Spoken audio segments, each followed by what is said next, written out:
Assalamualaikum warahmatullahi wabarakatuh. Perkenalkan, nama saya Sri Arifatul Mamuda, NIM 1820210069. Di sini saya akan membahas mengenai aspek pasar dan pemasaran dalam studi kelayakan bisnis. Pada aspek pasar pemasaran dalam studi kelayakan bisnis pada bisnis kami, yaitu artinya yaitu pada aspek pemasaran ini itu sebagai tempat bertemunya penjual dan pembeli dalam suatu usaha. Ada dalam aspek pemasaran dan dalam aspek pemasaran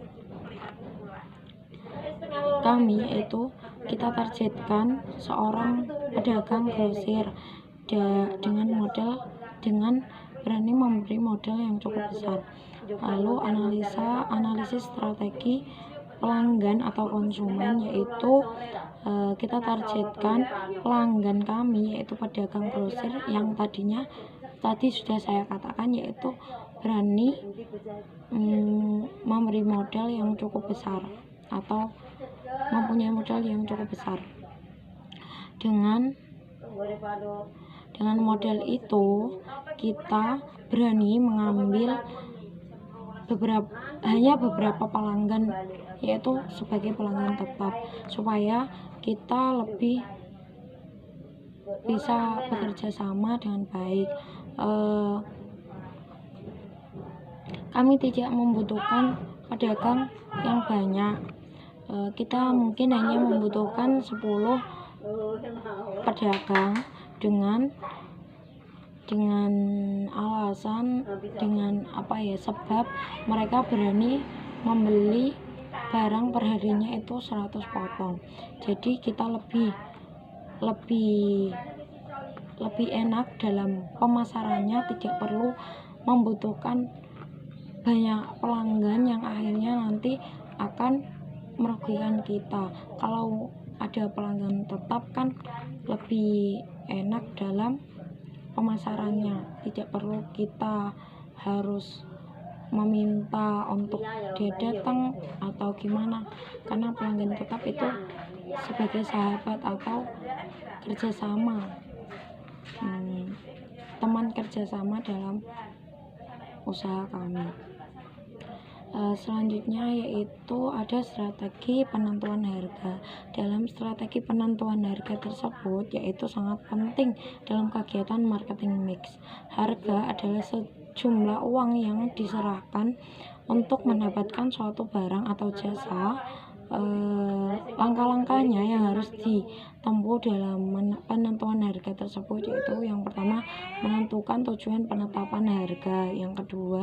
Yang pertama itu menentukan tujuan penetapan harga, dan yang kedua yaitu memperkirakan permintaan, biaya, dan laba. Yang ketiga yaitu memilih strategi harga untuk membantu menekankan harga dasar, dan yang terakhir yaitu menyesuaikan harga dasar dengan teknik penetapan harga.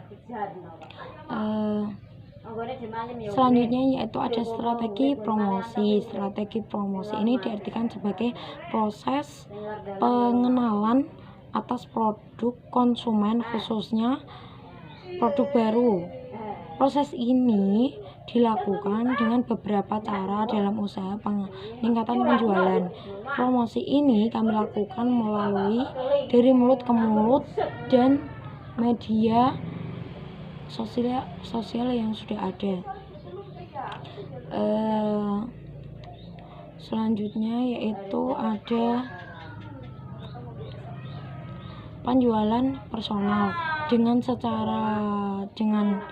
penjualan personal ini kami melakukan penjualan dengan tidak banyaknya konsumen yang kami rencanakan, dengan membawa beberapa contoh produk kami, menawarkan langsung pada calon pelanggan atau konsumen kami. Yang selanjutnya yaitu ada strategi distribusi, yaitu saluran langsung. melakukan transaksi secara langsung pada pelanggan dengan perantara pemasaran. Barang kami yang sudah siap kami kirim didistribusikan kepada pedagang grosir. Lalu ada strategi produk, yaitu strategi produk tersebut bersifat fleksibel. Produk yang akan kami ciptakan itu ada beberapa variasi, ada yang motif, ada yang jadi kita itu harus selalu produktif dalam menciptakan suatu produk. Yang selanjutnya yaitu kita membahas mengenai aspek sumber daya manusia dalam studi kelayakan bisnis. Dalam studi kelayakan bisnis, sumber daya manusia ini adalah salah satu aset usaha yang berharga. Sebelum memilih pegawai, perhatikan masalah pribadi, kesetiaan, dan kemampuannya, yaitu yang pertama, perencanaan adalah usaha sadar dalam pengambilan keputusan yang telah diperhitungkan secara matang tentang hal-hal yang akan dikerjakan di masa yang akan datang. Yang kedua yaitu rekrutmen